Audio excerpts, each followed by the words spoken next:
হযরত আবু বকর সিদ্দিক ইন্তেকাল হয়ে গেলেন। ও যুবকেরা, হুজুরের লাশটাকে গোসল দেন, সুন্দর কাপড় পরে খাটিয়া করে নিয়ে জানাজার নামাজটা আদায় করে আল্লাহ নবীর রওজা শরীফে বাইরে রেখে দেন। আল্লাহ নবীর রওজা শরীফে বাইরে রেখে দেন। আল্লাহ নবীর রওজা শরীফে ভিতরে গেলেন, রওজা শরীফে ভিতরে গেলেন। আসসালামু আলাইকুম ইয়া রাসূলুল্লাহ হাবিবাল্লাহ। ও যুবকেরা, আল্লাহ নবীর রওজা শরীফে পাশে দাঁড়িয়ে গেলেন। ইয়া রাসূলুল্লাহ হাবিবাল্লাহ, ইয়া রাসূলুল্লাহ হাবিবাল্লাহ। আল্লাহ পাকের নবী হুজুর বিয়াদি মাফ করুন, গুস্তাখিটা ক্ষমা করুন। আপনার বাল্য জীবনের সাথী, আপনার হিজরাতের সাথী হযরত আবু বকর সিদ্দিক রাদিয়াল্লাহু তাআলা আনহু ইন্তেকাল হয়ে গেলেন। উনি ওসিয়াত করে গেলেন, দাফন দিতে নিষেধ করেছেন, কবর খুঁড়তে মানা করেছেন, আপনার থেকে অনুমতিটা নিতে বলেছেন। আপনি যদি না বলে দেন, আপনি যদি হুকুম না করে দেন, ওনার কোনো দুঃখ নাই। ওনার লাশটাকে নিয়ে গিয়ে মদিনা শরীফে কবরস্থান জান্নাতুল বাকিতে দিতে বলে দেন। ইয়া রাসূলুল্লাহ হাবিবাল্লাহ, ইয়া রাসূলুল্লাহ হাবিবাল্লাহ। আল্লাহ পাকের নবী তবে উনি আশা করেছেন আপনার পাশে জায়গাতে শোবে, আপনার কাছে শোবে। ও যুবকেরা, আল্লাহ পাকের হুকুমে আল্লাহ নবীর রওজা শরীফের ভিতর থেকে আওয়াজ কানা চলে আসলো, উদখুলুল হাবিবা ইলাল হাবিবি, উদখুলুল হাবিবা ইলাল হাবিবি। ও নবসালাম, আমি নবী বন্ধুকে বন্ধুর পাশে দিয়ে দাফন করে দাও। জোরে বলুন সুবহান, আর একটু জোরে বলুন সুবহান। আমি এসেছি আপনার সেবা করব, খিদমত করব। আপনি চোখে দেখতে পারেন যায়ীফা মহিলা, সেজন্য আমি এসেছি। মহিলা জবাব দিচ্ছেন, আমার খিদমতের লোক আছে। কি নাম? বুড়ি মহিলা জবাব দিচ্ছেন, নাম বলতে পারবো না। এতদিন এসে খিদমত করে, নাম আমাকে কোনোদিন বলে না। তবে একটু দাঁড়াও, আসার সময় হয়ে গিয়েছে। কে? হযরত ওমর রাদিয়াল্লাহু তাআলা আনহু। এত মাকাম আল্লাহ পাক ওনাকে দান করেছেন, এত দরজা আল্লাহ পাক ওনাকে হযরত ওমর ফারুক রাদিয়াল্লাহু তাআলা আনহুকে দিয়েছেন। হযরত আমর ইবনুল আস রাদিয়াল্লাহু তাআলা আনহু, যিনি 8ম হিজরিতে মুসলমান হয়েছিলেন। হযরত আমর ইবনুল আস রাদিয়াল্লাহু তাআলা আনহু 8ম হিজরিতে মুসলমান হবে বলে বার হয়ে গেলেন। রাস্তায় গিয়ে মোলাকাত হয়ে গেল হযরত খালিদ বিন ওয়ালিদ আর হযরত উসমান ইবনে তালহা রাদিয়াল্লাহু তাআলা আনহুমা। এই দুজনের সঙ্গে মোলাকাত হয়ে গেল। ঠিক হবে না? মদিনা শরীফে যাচ্ছে, মুসলমান হব। হযরত আমর ইবনুল আস হুজুর বলে আমিও মুসলমান হব। এই তিনজনে চলে গেলেন 8ম হিজরি। নবী পাকের দরবারে গেলে হযরত খালিদ বিন ওয়ালিদ, হযরত উসমান ইবনে তালহা রাদিয়াল্লাহু তাআলা আনহুমা দুজনে মুসলমান হয়ে গেলেন। আল্লাহর নবী নূরের হাতটা বাড়িয়ে রেখেছেন। হযরত আমর ইবনুল আস রাদিয়াল্লাহু তাআলা আনহু হাতটা একটু টেনে নিয়েছিলেন। আল্লাহর রাসূল বলে, কি ব্যাপার, মুসলমান হবে না? হুজুর বিয়াদি মাফ চাই, মুসলমান হব। তবে হুজুর আমাকে বলতে হবে, আমি মুসলমান হলে বিগত জীবনের গুনাহগুলি সব মাফ হয়ে যাবে। জোরে বললেন না সুবহানাল্লাহ। আল্লাহর রাসূল বলেছে, আমর ইবনুল আস যে ব্যক্তি আল্লাহ দিনে ফিরে আসে, আল্লাহ তার বিগত জীবনের গুনাহগুলি মাফ করে দেন, বা যে আল্লাহর জন্য হিজরত করে তার জীবনের বিগত জীবনের গুনাহগুলি আল্লাহ সব মাফ করে দেন। আমর ইবনুল আস হুজুর মুসলমান হয়ে গেলেন। যতদিন নবীর সোহবত পেয়েছেন, জীবনে কোনোদিন নবী পাকের দিকে চোখ তুলে তাকাতে পারেননি। নবীর দরবারে যখনই থাকতেন লজ্জায় দেখতে পারেন। কেন? অন্তরে ওই দাগটা ছিল। নবী পাকের সামনে হাতটা একটু টেনে নিয়েছিলেন। যতদিন নবীর সোহবত পেয়েছে, জীবনে নবীর দিকে তাকায় না। আমর ইবনুল আস রাদিয়াল্লাহু তাআলা ওনাকে ওমর ফারুক মিশরের গভর্নর করেছিলেন। মিশরের গভর্নর দায়িত্ব। ওনার ছেলে, একজন গরিবের ছেলে, বলল চলো দুজনে ঘোড়ার রেস করব, ঘোড়া দৌড়, কে যেতে দেখবো। দুজন মিলে ঘোড়া ছুটছে। হযরত আমর ইবনুল আস রাদিয়াল্লাহু আনহু হুজুরের ছেলে এই গরিবের ছেলের কাছে হেরে গিয়েছে। গভর্নরের ছেলে আমর ইবনুল আস হুজুরের আওলাদ বেত নিয়ে দুররা নিয়ে এই গরিবের বাচ্চাটাকে মেরেছিল। এই কোমরে আঘাত হয়ে গেল। কাঁদতে কাঁদতে বাড়ি থেকে আব্বাকে বললেন, আব্বাজান গভর্নরের আওলাদ আমাকে মেরেছে। ওহ, সাহাবাদের বিচারটা কেমন, সাহাবাদের বিচারটা কেমন। আমাদের লাস হুজুরের জামানায় ওনার ছেলে মানলেন, গভর্নর হলেন হুজুর। ওই বাচ্চাটা গেলে ওর বাপ হযরত ওমর ফারুকের দরবারে গেলেন, এই খলিফাতুল মুসলিমিন, নবী পাকের সাহাবী, গভর্নরের আওলাদে আমার ছেলেকে মেরেছে বিনা দোষে, বিনা কারণে মেরেছে। ফারুক আজম বিচার ডাকলেন, দেখো গভর্নর সহ গভর্নর আওলাদকে ডাকো। আমর ইবনুল আস রাদিয়াল্লাহু আনহু হুজুর হাজির হলেন।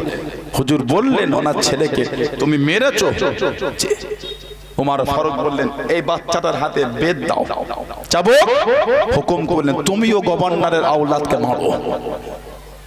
সবার সামনে দাঁড় করে ফারুক আজম বিচার করলেন, মারো ওকে। মারা হলো। ওমরে ফারুক বললেন, গভর্নরের শরীর থেকে জামাটা, এই সম্মানীয় পোশাক খুলে দাও। কেন? এর মনের মধ্যে নোংরা, সে গভর্নরের আওলাদ, সেই ক্ষমতা দেখিয়েছে।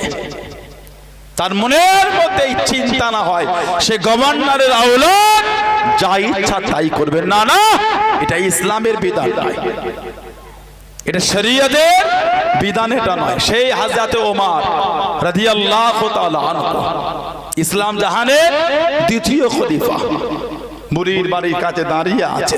বুড়ি বলছে, অপেক্ষা করে আসবে। হযরত ওমর ফারুক দেখতে পেলেন, ও যুবকে, কি জানো একজন কেটে কেটে আসে, শরীর খানা নেকাব দিয়ে ঢাকা, মুখ খানা নেকাব দিয়ে ঢাকা, কাপড় দিয়ে ঢাকা আছে, পাটা কোনো খালি পা, পায়েতে কোনো জুতো নাই, টুকটুক করে কেটে কেটে আসে। হযরত ওমর রাদিয়াল্লাহু তাআলা আনহু কাছে দিয়ে দাঁড়িয়ে গেলেন, কাছে দিয়ে দাঁড়িয়ে গেলেন, জিজ্ঞাসা করলেন, আল্লাহ পাকের বান্দা, কে আপনি প্রতিদিন এসে অন্ধ মহিলার খিদমত করেন, অন্ধ মহিলার সেবা করেন, আপনি কে খালি পায়ে কেটে কেটে আসেন?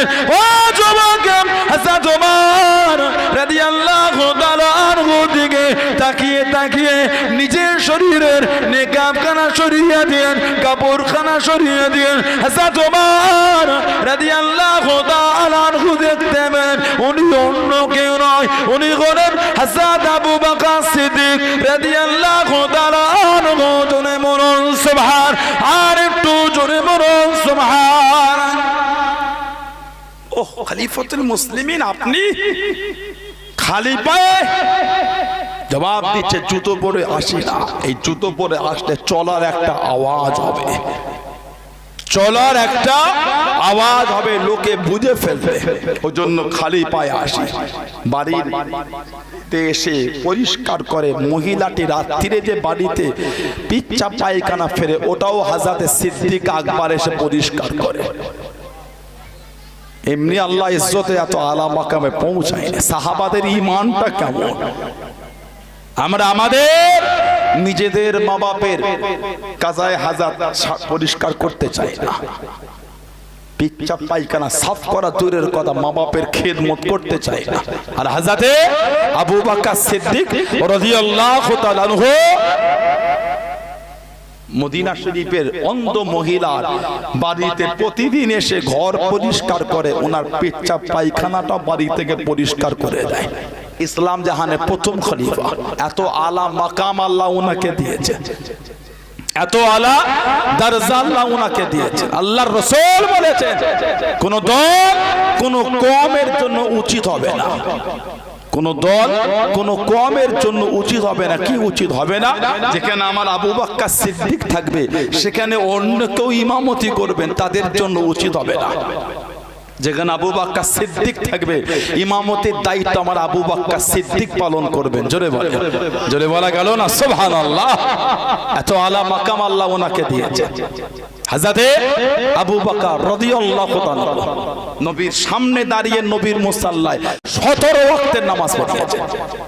বুখারী শরীফে এসেছে আল্লাহর নবী অসুস্থ হয়ে গেলেন, কমজোর, নবী পাক বিমারে পড়ে গেলেন। হযরতে মা আয়েশা রাদিয়াল্লাহু তাআলা আনহাকে নবী বললেন, তোমার আব্বাকে খবর দাও, তোমার আব্বা যেন আমার সাহাবাদের নিয়ে জামাতের নামাজটা আদায় করিয়ে দেয়। মা কাঁদছেন, ইয়া রাসূলুল্লাহ, হুজুর আমার আব্বার মনটা খুব নরম, আপনার মুসাল্লায় দাঁড়ালে আমার আব্বা কেঁদে ফেলবেন, এই আব্বার কান্নার আওয়াজে লোকে কোরআন শরীফ বুঝতে পারবে না। হুজুর ওটা আমার আব্বার নাম না বলে অন্যজনের নাম বলে। নবী বলছে না, তোমার আব্বাকেই বলো। হযরতে মা আয়েশা রাদিয়াল্লাহু তাআলা আনহা হযরত ওমর ফারুক হুজুরের মেয়ে হযরতে মা হাফসা রাদিয়াল্লাহু তাআলা আনহা, উনিও আমাদের মা। আল্লাহ আমার নবীর 4টে বড় বড় সাহাবা করেছে, দুজন শ্বশুর দুজন জামাই। সুবহানাল্লাহ বললেন না? হযরত আবু বকর, হযরত ওমর রাদিয়াল্লাহু তাআলা আনহুমা, ইনারা দুজন হলেন নবীর শ্বশুর, আর হযরত উসমান আর হযরত আলী রাদিয়াল্লাহু তাআলা আনহুমা, ইনারা দুজন হলেন আমার নবী পাকের জামাই। জোরে বলবেন না? হযরতে মা হাফসাকে মা আয়েশা ডাকলেন, এটা নবীকে গিয়ে বলো না, নবী যেন আমার আব্বার নাম না বলে তোমার আব্বারটা বলে। আমার আব্বা যদি নবীর মুসাল্লায় দাঁড়ায়, আমার আব্বা কেঁদে ফেলবে, লোক নামাজ বুঝতে পারবে না, কান্নার আওয়াজ খালি শুনবে। হযরত মা হাফসা রাদিয়াল্লাহু তাআলা আনহা নবী পাকের দরবারে আসলেন, আল্লাহর রাসূলকে বলে, হুজুর ওটা হযরত আবু বকর সিদ্দিকের নাম না বলে অন্য কারোর বলে না, আমার আব্বারটা বলে। নবী পাক বলছেন না, আমার মুসাল্লায় আমার আবু বকর দাঁড়াবে। যেটা বলবেন না সুবহানাল্লাহ। হযরত মা হাফসা মা আয়েশা রাদিয়াল্লাহু তাআলা আনহাকে বলছে, তোমার কাছে কোনোদিন কিছু ভালো কিছু পেলাম না, তুমি আমাকে নবীর কাছে রাগ খাওয়ালে। এটা মা হাফসা মা আয়েশাকে বলাটা এটা ভালোবাসার বলা ছিল, রাগের বলা ছিল না। বলুন সুবহানাল্লাহ। কে হযরত আবু বকর, কে হযরত ওমর রাদিয়াল্লাহু তাআলা আনহুমা। আল্লাহ নবী নববী শরীফে দাঁড়িয়ে গেলেন। ও যুবক, ও আমার মুরব্বি বাপ দানেরা, মায়েরা, বোনেরা, মহিলা, আল্লাহ নবী নববী শরীফে দাঁড়িয়ে গেলেন। আল্লাহ নবী ডাক দিয়ে দিলেন, আল্লাহ নবী ডেকে নিলেন, ও বাবা আবু বকর রাদিয়াল্লাহু তাআলা আনহু, একবার এদিকে আসেন। লাব্বাইক ইয়া রাসূলুল্লাহ, লাব্বাইক ইয়া রাসূলুল্লাহ। আল্লাহ নবীর সামনে চলে গেলেন, আল্লাহ নবীর কাছে গিয়ে দাঁড়িয়ে গেলেন। আল্লাহ নবী নূরের হাতখানা ধরে নিয়ে নিজের হাতের নিচে চেপে নিয়ে আল্লাহ নবী ডাক দিয়ে দিলেন, আল্লাহ নবী ডেকে নিলেন, ও বাবা ওমর রাদিয়াল্লাহু তাআলা আনহু, একবার এদিকে আসেন। লাব্বাইক ইয়া রাসূলুল্লাহ, লাব্বাইক ইয়া রাসূলুল্লাহ। আল্লাহ নবীর সামনে চলে গেলেন, আল্লাহ নবীর কাছে গিয়ে দাঁড়িয়ে গেলেন। আল্লাহ নবী ওনার হাতখানা নিয়ে আল্লাহ নবী নূরের হাতে চিপে নিয়ে আল্লাহ নবী টুকটুক করে কেটে কেটে যায়। আল্লাহ নবী জানিয়ে দিলেন, আল্লাহ নবী শুনিয়ে দিলেন, ও বাবা সাহাবা, আমি নবী, একদিকে আমার আবু বকর আর একদিকে আমার ওমর রাদিয়াল্লাহু তাআলা আনহু, কাল কিয়ামতের ময়দানে, কাল হাসরের ময়দানে আমি নবী আল্লাহ পাকের সামনে এইভাবে উঠবো বাবা, এইভাবে দাঁড়াবো বাবা। একদিকে আমার আবু বকর আর একদিকে আমার ওমর, আমি নবী দুজনকে দুদিক থেকে নিয়ে আল্লাহ পাকের সামনে কিয়ামতের ময়দানে, হাসরের ময়দানে এইভাবে উঠে দাঁড়াবো। জোরে বলুন সুবহান, আর একটু জোরে বলুন সুবহান। একদিকে আবু বকর আর একদিকে ওমর রাদিয়াল্লাহু তাআলা আনহু। নবী যখন কিয়ামতে আল্লাহর সামনে উঠবো, এই দুজনকে দুদিক থেকে নিয়েই উঠবো। জোরে বলো। আল্লাহ নবী এটা ইশারা ছিল, দুজনকে জড়িয়ে নিয়েই ঘুমাবো। আল্লাহ নবীর পাশে দুজন সাহাবা শুয়ে আছে, হযরত আবু বকর, হযরত ওমর রাদিয়াল্লাহু তাআলা আনহুমা। সিদ্দিক আকবর নবীর পাশে দাফন হয়ে গেলেন। আল্লাহ নবীর কাছে জান্নাতের মধ্যে দাফন হলো, কারণ নবী বলেছেন মা বাইনা বাইতি ও মিম্বরি রাউদাতুম মির রিয়াদিল জান্নাত। আমি নবী, আমার ঘর আর আমার মেম্বার এই অংশটা হলো আল্লাহ পাকের জান্নাতের বাগান সমূহের মধ্যে একটা বাগান। জোরে বলুন না সুবহানাল্লাহ। নবীর পাশে শুয়ে আছেন হযরতে ওমর রাদিয়াল্লাহু তাআলা আনহু। হুজুরকে খঞ্জারের বাড়ি মেরে দেওয়া হয়েছিল। ইমামের জায়গায় দাঁড়ালেন আবু লুলু মাজুসি। আবু লুলু হুজুরকে খঞ্জার মেরেছিল। আহা, গোটা শরীরটা ফুটো ফুটো হয়ে ছিদ্র হয়ে গেল। হুজুরকে মেহরাব থেকে নিয়ে পিছনে নিয়ে গিয়ে পানি দেওয়া হলো। পানি ওই ফুটো ফুটো অংশ থেকে পানিটা গড়িয়ে গড়িয়ে পড়ে। দুধ পান করানো হলো। দুধ কিতাবে এসেছে দুধও গড়িয়ে গড়িয়ে যায়। হযরত ওমর ফারুক রাদিয়াল্লাহু তাআলা হুজুর কাঁদছেন। ছেলেকে ডাকলেন আব্দুল্লাহ রাদিয়াল্লাহু তাআলা আনহু। হযরতে আয়েশা সিদ্দিকা রাদিয়াল্লাহু তাআলা আনহার কাছে যাও, একটু আমার সালামটা দেবে। ফারুক আজমের আওলাদ হযরতে আব্দুল্লাহ এত ন্যায়পরায়ণ ছিলেন। ফারুক আজম সত্য আর মিথ্যাকে পৃথককারী। হযরতে ওমর ওনার আওলাদ ব্যবসায় গেলেন। ব্যবসায় অনেক লাভ হলো, অনেক মুনাফা হলো, অনেক লাভ।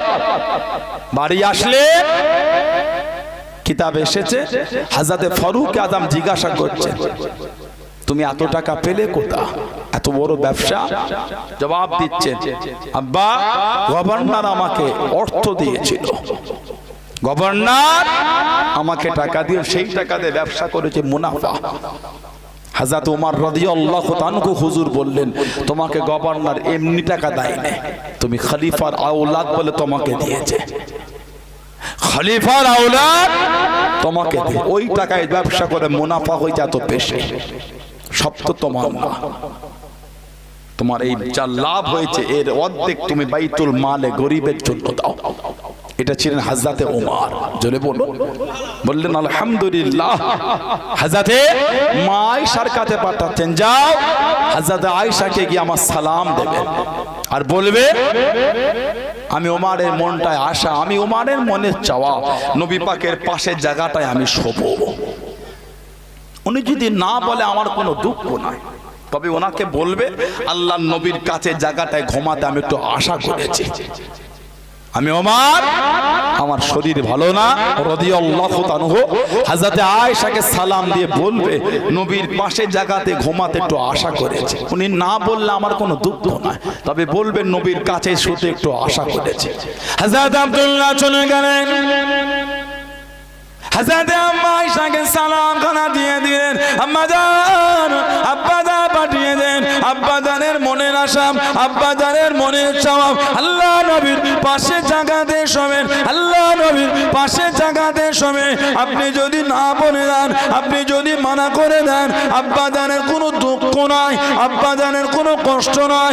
আম্মা জান আল্লাহ নবীর পাশে জায়গাতে শোবার জন্য আব্বা জান বড্ড আশা করে দেন, বড্ড শখ করে দেন। ও জওয়াকে শোনার সঙ্গে সঙ্গে আম্মা জান হযরত আয়েশা সিদ্দিকা রাদিয়াল্লাহু তাআলা আনহা চঞ্চল করে কেঁদে ফেললেন।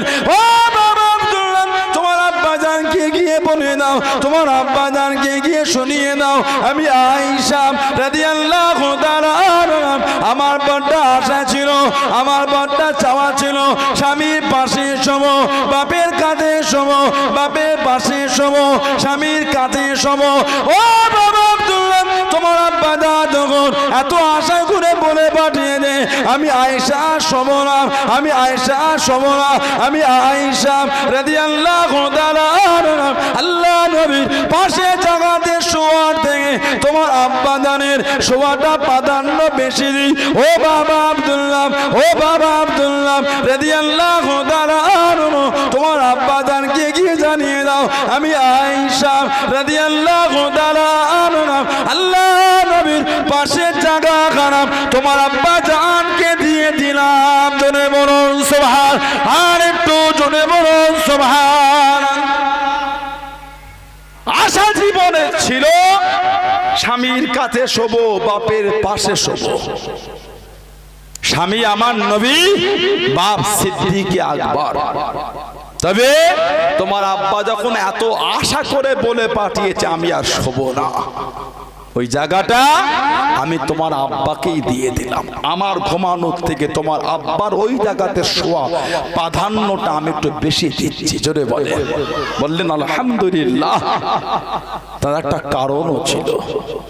মা আয়েশার জন্য রাদিয়াল্লাহু তাআলা আনহা আমার নবীর কাছে ফারুকে আযম একবার সুপারিশ করেছিলেন। কাফেররা, মুনাফিকেরা আমার মায়ের নামে জিনা তোহমত দিয়েছিল। হযরতে মা আয়েশা রাদিয়াল্লাহু তাআলা আনহা ওনার নামে একবার জিনার অপবাদ দিয়েছিল। বলুন নাউযুবিল্লাহ, জোরে বলেন আস্তাগফিরুল্লাহ। জিনা একবার খবর লটে গেল, নবী পাক মাকে ছেড়ে দেবে। আল্লাহর নবী মা আয়েশা রাদিয়াল্লাহু তাআলা আনহাকে ছেড়ে দেবে। হযরতে ফারুকে আযম আমার নবীর সামনে গিয়ে দাঁড়িয়ে গেল, ইয়া রাসূলুল্লাহ সাল্লাল্লাহু আলাইহি ওয়াসাল্লাম, হুজুর হযরতে আয়েশাকে ছাড়বেন না, ওই বাড়িটার কান্না বন্ধ হবে না, হুজুর আপনি ছাড়বেন না। এই যে মায়ের জন্য নবীর কাছে একটু বলা। হযরতে মা আয়েশা রাদিয়াল্লাহু তাআলা আনহা বললেন, তোমার আব্বাকে বলো ওই জায়গাটায় আমি শোয়ার থেকে তোমার আব্বার শোয়াটা প্রাধান্য একটু বেশি দিচ্ছি, যাও ওই জায়গাটা আমি তোমার আব্বাকেই দিয়ে দিলাম। জোরে বলে, জোরে বলা গেল না সুবহানাল্লাহ। হযরতে আবু বকর সিদ্দিক রাদিয়াল্লাহু তাআলা আনহু, এত আলা মাকাম আল্লাহ হুজুরকে দিয়েছেন, এত আলা দরজা আল্লাহ হুজুরকে দিয়েছেন, এত ভালোবাসতেন নবীকে। দ্বীনের জন্য যে খিদমত, আল্লাহু আকবার, দ্বীনের জন্য যে খিদমত হুজুর দিয়েছেন, ওনাকে ইসলামের ত্রাণকর্তা বলা হয়। সিদ্দিক আকবরকে ইসলামের ত্রাণকর্তা বলা হয়।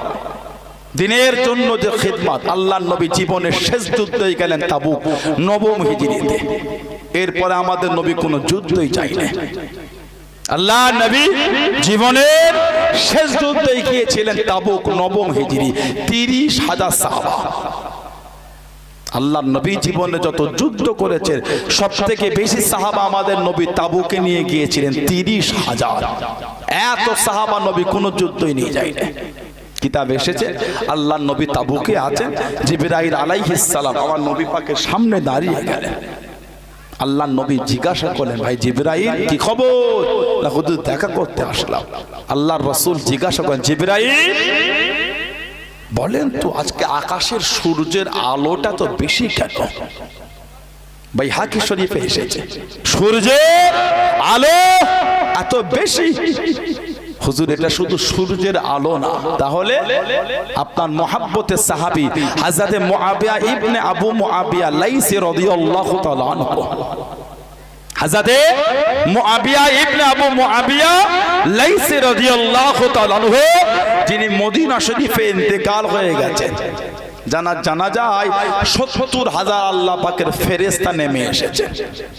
ফেরেশতাদের নূরের আলো আর সূর্যের আলো, দুটো আলো একসাথে মিশে আজকে আলোটা তো বেশি হয়ে গিয়েছে। জোরে বলে, জোরে বলা গেল না সুবহানাল্লাহ। ইয়া রাসূলুল্লাহ আপনি কি ওনার জানাজায় যাবেন? নবী পাক বলছেন, আমি নবী আছে সিরিয়া তাবুক, আমার সাহাবী আছে মদিনা শরীফ, এতটা রাস্তা হবে কি করে?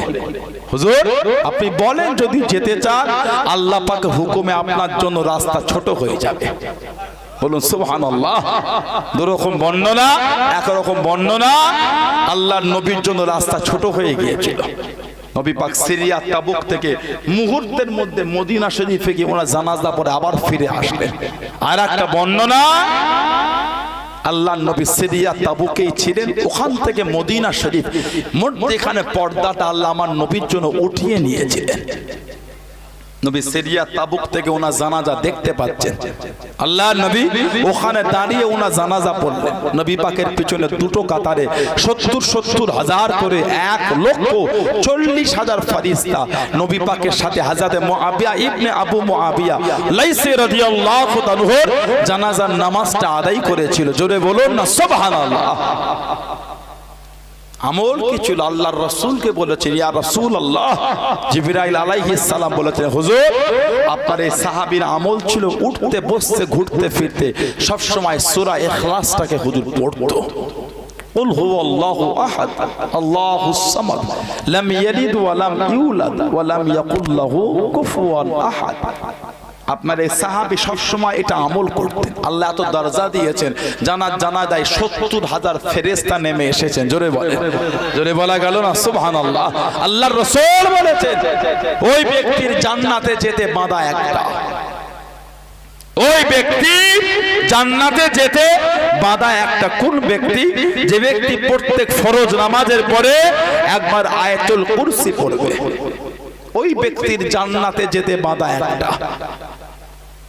প্রত্যেক ফরজ নামাজের পরে যে একবার আয়াতুল কুরসি পড়বে, ওই ব্যক্তি ইন্তেকাল হলে আল্লাহ পাক তাকে জান্নাতি করে দেবেন। জোরে বলেন, আল্লাহ পাক আমাদের সকলকে এই আমলটা করার তৌফিক দেন। বলেন আমিন। জোরে বলেন আমিন। জোরে বলেন আল্লাহুম্মা আমিন। হযরতে আবু বকর সিদ্দিক রাদিয়াল্লাহু তাআলা, আল্লাহর নবী জীবনের শেষ যুদ্ধই যাচ্ছেন তাবুক, নবম হিজরিতে। সাহাবাদের থেকে চাইছেন, বাবা কে কি দিচ্ছ দাও। হযরত ওমর রাদিয়াল্লাহু তাআলা আনহু হুজুর খুশিতে বাড়ি চলে গেলেন। আমার কাছে এখন অনেক মাল, আবু বকর সিদ্দিক আজকে আমার কাছে হারবে। বাড়িতে গিয়ে কয়েকটা উটের পিঠে মাল ভর্তি করে আল্লাহর নবীর দরবারে চলে আসলেন। আল্লাহর নবীকে সালাম দিয়ে মালটা নবীর কদমে দিলেন। নবী পাক জবাব দেব, ওহ এত মাল? হুজুর এই কিঞ্চিত পরিমাণ। আল্লাহর নবী জিজ্ঞাসা করলেন, মা আবকাইতা লি আহলিকা, ঘরের জন্য কি রেখে এলে? ইয়া রাসূলুল্লাহ সাল্লাল্লাহু আলাইহি ওয়াসাল্লাম, আবকাইতু মিসলা যালিক, হুজুর এর অনুরূপটা বাড়িতে রেখেছি। মানে অর্ধেক আপনাকে দিয়েছি আর অর্ধেকটা বাড়িতে রেখেছি। নবীর পাশে দাঁড়িয়ে বড্ড খুশি, আজকে আমার কাছে আবু বকর সিদ্দিক হেরেছে, আজকে আমার কাছে আবু বকর সিদ্দিক হেরেছে। কিতাব এসেছে সিদ্দিক একবার বাড়িতে নিজের চাদরটা বিছিয়ে পরনের অতিরিক্ত কাপড়টা ওই চাদরের মধ্যে দিয়েছে, যা ছিল সব এক জায়গায় জড়ো করেছে। জোরে বললেন না? হুজুর আমার গাটলিখানা বেঁধে নিলেন। আল্লাহ নবীর দরবারে পৌঁছে গেলেন, আল্লাহ নবীর সামনে চলে গেলেন। আসসালামু আলাইকুম ইয়া রাসূলুল্লাহ, হাবিবাল্লাহ। আল্লাহ নবী সালামে জবাব খানা দিলেন, আল্লাহ নবী উত্তর খানা দিলেন। আল্লাহ নবীর সামনে মালটাকে নামিয়ে দিলেন। ও যুবক, আল্লাহ নবী খুশি হয়ে গেলেন। আল্লাহ নবী জিজ্ঞাসা করলেন, কত মাল দিয়ে দিলেন, কত মাল এনে দিলেন? ইয়া রাসূলুল্লাহ, হাবিবাল্লাহ, সামান্য মাত্র দিয়েছি, কিঞ্চিত পরিমাণ দিয়েছি। আল্লাহ নবী জিজ্ঞাসা করলেন, আল্লাহ নবী জানতে চাইলেন, ও বাবাজি আবু বকর রাদিয়াল্লাহু তাআলা আনহু, মা আবকাইতা লি আলিকা, বাড়ির জন্য কি রেখে এলেন? ঘরেতে কি রেখে আসলেন? বাড়িতে কি রেখে দিলেন? ইয়া রাসূলুল্লাহ, হাবিবাল্লাহ, ইয়া রাসূলুল্লাহ, হাবিবাল্লাহ। আল্লাহ পাকে নবী হুজুর বিয়াদি মাফ করুন, গুস্তাখিটা ক্ষমা করুন। আমি আবু বকর রাদিয়াল্লাহু তাআলা আনহু আমার বাড়িতে যা ছিল, আমার ঘরেতে যা ছিল আপনার কদমে দিয়ে দিয়েছি, আপনার সামনে রেখে দিয়েছি। ইয়া রাসূলুল্লাহ, হাবিবাল্লাহ, ইয়া রাসূলুল্লাহ, হাবিবাল্লাহ। আল্লাহ পাকে নবী হুজুর বিয়াদি মাফ করুন। আমি আবু বকর রাদিয়াল্লাহু তাআলা আনহু আবকাইতু লাহুমুল্লাহ ওয়া রাসূলুহু, ইয়া রাসূলুল্লাহ, হাবিবাল্লাহ। আমি আবু বকর আমার বাড়িতে আল্লাহর রাসূলকে রেখে এসেছি। জোরে বলুন সুবহান, আর একটু জোরে বলুন সুবহান। হুজুর যা ছিল সব আপনার কদমে দিয়েছি, আল্লাহর রাসূলকে ঘরে রেখে এসেছি। জোরে বললেন না? হযরত ওমর ফারুক রাদিয়াল্লাহু তাআলা আনহু, হুজুরের চোখ থেকে টপ টপ করে পানি ঝরছে। মাল আমি অনেক দিয়েছি, ঘরে চিন্তা করে দিয়েছি। মাল আমি অনেক দিয়েছি, বাড়িতে অর্ধেকটা রেখে এসেছি। আবু বকর সিদ্দিক মাল কম দিল, ঘরে কিছু রাখেনি, সব দিয়েছে। জোরে বলে, আর একটু জোরে বলা গেল না? সেই সাহাবাদের দিকে দেখেন, মানা কাকে বলে? দাবি করলে হয় না। মানে শুক্রবারে মসজিদে গেলে মনে হয় না এলাকায় খারাপ লোকটা কেউ আছে, একটু হ্যাঁ দেন। জুমায় শুক্রবারে মসজিদে গেলে মনে হয় না এলাকায় খারাপ লোক কেউ আছে। তাই যদি হলো সমাজে এত সুদটা বাড়লো কি করে, একটু হ্যাঁ দেন। আমাদের সমাজ সুদে ডুবে গিয়েছে, বলেন নাউজুবিল্লাহ। জলে বলা গেল না। বাড়ির মেয়েগুলিও শুরু করেছে, সমিতি খুলেছে, সমিতি। আস্তাগফিরুল্লাহ বলবেন না। সরষের দানা পরিমাণ যদি হারাম শরীরে থাকে, ইবাদত কবুল হবে না। ইবাদত আল্লাহ পাকের দরবারে কবুল হবে না। সমাজ আমাদের সুদে ছেয়ে গেছে, সমাজ তাসে ডুবে আছে। তাস 5 জন খেলে তো 15 জন দেখছে, হচ্ছেটা কি, একটু হ্যাঁ গো দেন। সমাজে 5 জন বসে বসে তাস খেলে, আরো 15 জন পিছনে জমায়েত করে দেখছে ওখানে হচ্ছেটা কি। নাউজুবিল্লাহ বলে, যদি বলুন আস্তাগফিরুল্লাহ। সমাজ থেকে বরকত উঠে গিয়েছে। আপনার দাদু ছোট্ট পাড়া গুমটি, ওই গুমটি থেকে আপনার আব্বা চাচারা 4 ভাই আর ফুপুরা 5 বোন, 4 আর 5 9। ওই ছোট্ট পাড়া গুমটি থেকে আল্লাহ বরকত দিয়ে 9 জনের বিয়ে দিয়েছে। আবার আপনার আব্বা চাচারা 4 জন, আপনার দাদু 4 জনকে আলাদা আলাদা জায়গা করে ঘর করে দিয়েছে। আপনার ব্যবসা কিন্তু দাদুর থেকে অনেক বড়। আপনার ব্যবসাটা আপনার দাদুর থেকে অনেক বড়, বরকত নাই। হবে কি করে? আপনার দাদুর দোকানে খদ্দের যখন থাকতো না, বসে বসে জিকির করতেন, তাসবিহ পড়তেন, সূরা ফাতিহা পড়তেন, কোরআন শরীফ পড়তেন, সুবহানাল্লাহ সুবহানাল্লাহ সুবহানাল্লাহ। আর এখন আমাদের ভাইদের ব্যবসায়ী দোকানে খদ্দের না থাকলে মোবাইলে গান চালিয়ে দেখে। একটু আমাকে বলেন বরকতটা হবে কি করে? ছেলেদের দোকানে কাস্টমার না থাকলে মোবাইলে সিনেমা খোলে, নাটক খোলে, নোংরা খোলে, দোকানে বসে বসে দেখছে। বলেন ওই দোকানটায় বরকতটা হবে কি করে? আপনার দাদুর দোকানে খদ্দের যখন থাকতো না, বসে বসে দাদুটা দোকানে বসে বসে জিকির করতো। ছোট্ট গুমটি হলো বরকত ছিল, বড় দোকান হলো বেচা কেনা অনেক বরকত নাই। হবে কোথা থেকে? সমাজ লটারিতে ছেয়ে গেছে। নাউজুবিল্লাহ বললেন না। আগে ছোট্ট পাড়া বাজার নয়, বড় পাড়া বাজারও লটারির দোকান ছিল না। এখন ছোট্ট পাড়া বাজারে 5 জায়গায় বিক্রি হয়েছে। যেই দোকানে চায়ের দোকান 3টে, যেই বাজারে, ওই বাজারে লটারির দোকান 6টা। নাউজুবিল্লাহ বলেন, যদি হতো না আস্তাগফিরুল্লাহ। কথাটা ঠিক বলছি না ভুল বলছি? যেই বাজারে চায়ের দোকান 3টে, ওই বাজারে লটারির দোকান 6টা। তার মানে চাহিদা ভালোই বেড়েছে। একটু হ্যাঁ গো দেন। চাহিদা ভালোই হয়েছে। রাত 2:30 3টের সময় ঘুম থেকে উঠে চলে গেলেন, সবজি চাষ করেছেন মাঠে। ওই ঠান্ডায় কেঁপে কেঁপে সবজিগুলোকে তুলে বাজারের মধ্যে দিয়ে বা বস্তায় ভরে মাথায় করে জমি থেকে উঠিয়ে এনে রাস্তায় ভ্যানে উঠিয়েছেন। ওই ভ্যান টেনে টেনে ঘটকটু করে নিয়ে গিয়েছেন, পাগলা হাটে নিয়ে গিয়েছেন, ভোজেরহাট নিয়ে গিয়েছেন, সেই গাবতলা বাজারে নিয়ে গিয়েছে বিক্রি করতে 2 পয়সার জন্য। কথা ঠিক বলছি না ভুল বলছি? বিক্রি হলো, আল্লাহ 2 টাকা দিলে, ওই টাকাটা হারাম না হালাল? জোরে বলে, হালাল না হারাম? হালাল। বুক ফেটে গেছে ইনকাম করতে গিয়ে। আল্লাহ 2 টাকা দিলে, ওই টাকাটা পকেট থেকে বার করে লটারি কাটে। বলুন নাউজুবিল্লাহ। জোরে বলুন আস্তাগফিরুল্লাহ। আল্লাহকে ভয় করেন। আল্লাহ পাক ভালোবেসে 2 টাকা দিল, এই করে নষ্ট করে দিও। আল্লাহ পাক আমাদের বাড়ি ভাইগুলিকে সুবুদ্ধি দেন। আল্লাহ পাক এদের মনগুলিকে নোংরা থেকে ঘুরিয়ে দেন। আল্লাহ পাক দয়াময় দয়া করে আমাদের সকলকে আল্লাহ হকের উপর চলার তৌফিক দান করে। বলুন আমিন। জোরে বলেন আমিন।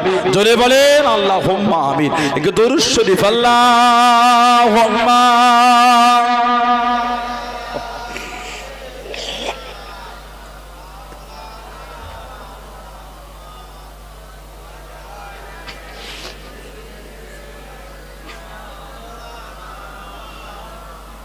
আল্লাহুম্মা সাল্লি আলা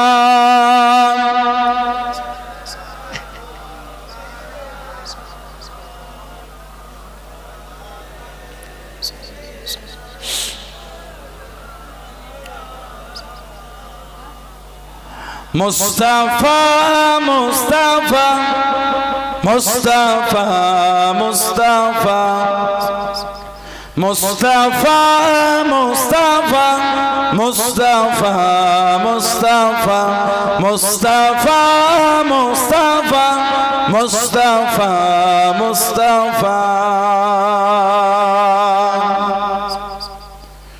সাইয়্যিদুল আউয়ালিন সাইয়্যিদুল আখিরিন সাইয়্যিদুল আউয়ালিন সাইয়্যিদুল আখিরিন वो है शामुद्दौला वो है बदरुद्दौला वो है शामुद्दौला वो है बदरुद्दौला वो है मेरा नबी वो है मेरा नबी तुझसा कोई नहीं तुझसा कोई नहीं तुझसा कोई नहीं तुझसा कोई नहीं मुस्तफा मुस्तफा मुस्तफा मुस्तफा मुस्तफा मुस्तफा मुस्तफा मुस्तफा शफीउल मुज़नबिन रहमते आलमीन शफीउल मुज़नबिन रहमते आलमीन रहमते दो जहां अहमदे मुस्तफा रहमते दो जहां अहमदे मुस्तफा वो है मेरा नबी वो है मेरा नबी तुझसा कोई नहीं तुझसा कोई नहीं तुझसा कोई नहीं तुझसा कोई नहीं मुस्तफा मुस्तफा मुस्तफा मुस्तफा मुस्तफा मुस्तफा मुस्तफा मुस्तफा अल्लाहुम्मा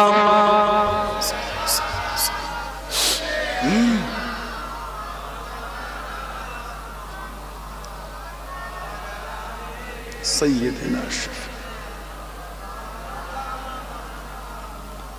আমার ভাইয়েরা বাপজানেরা ছেলেরা যুবকেরা মুরব্বীরা মায়েরা বোনেরা মেয়েরা মহিলার শরীয়তের মধ্যে আসেন মনটাকে ভালো করুন আল্লাহ আল্লাহর রাসূলকে ভালোবাসেন মারা যাবেন মারা যাব কবরে যাবেন কবরে যাব কিয়ামতে উঠবেন কিয়ামতে উঠব সেদিনের জন্য কি করলাম ছেলেরা ভাইয়েরা যুবকেরা নামাজি হয়ে যান নামাজি হয়ে যান নামাজ ছাড়া যাবে না যুবকেরা নামাজি হয়ে যাও আমার বোনেরা মায়েরা মেয়েরা নামাজি হয়ে যাও মনের কষ্ট দুঃখের কথা কাকে বলবে মসজিদে নামাজ চলে আমাদের বাড়ির ছেলেগুলো বসে বসে গেম খেলে আস্তাগফিরুল্লাহ বলে জোরে বলতে পারলেন না মসজিদে নামাজ চলে ইমাম সাহেবের তেলাওয়াতের আওয়াজটাও কানে ভেসে ভেসে আসছে মনটা টানেও না ওইখানে বসে বসে গেম খেলছে আল্লাহর আদালতে দাঁড়াতে হবে মনে রাখবে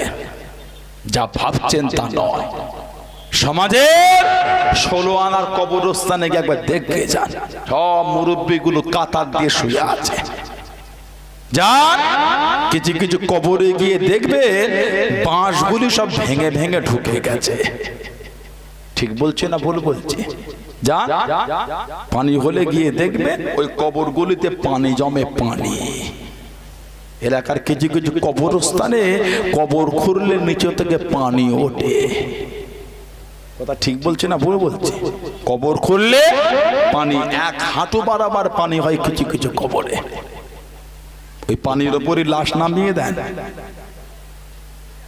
কি বলেন জানাজা হয়ে গেল একটু ইসালে সবরের সাথে মিটে গেল। খাটিয়া কাঁধে তুলে কবরস্থানে নিয়ে গিয়ে কবরের পাশে খাটটা নামিয়ে একজনকে দুজনকে বালতি ধরে কবরে নামিয়ে দেয়। তারা হলো করে পানিগুলো তুলে তুলে ফেল, তাড়াতাড়ি কোনো পানি ছিটে ছিটে ফেলে তো না, 1 বস্তা 2 বস্তাকে 3 বস্তা বালু ফেলে বিছিয়ে বলে তাড়াতাড়ি লাশ নামা, আবার পানি চুঁয়ে চুঁয়ে উঠছে। আহা, তারা করে লাশটা নামিয়ে মাটি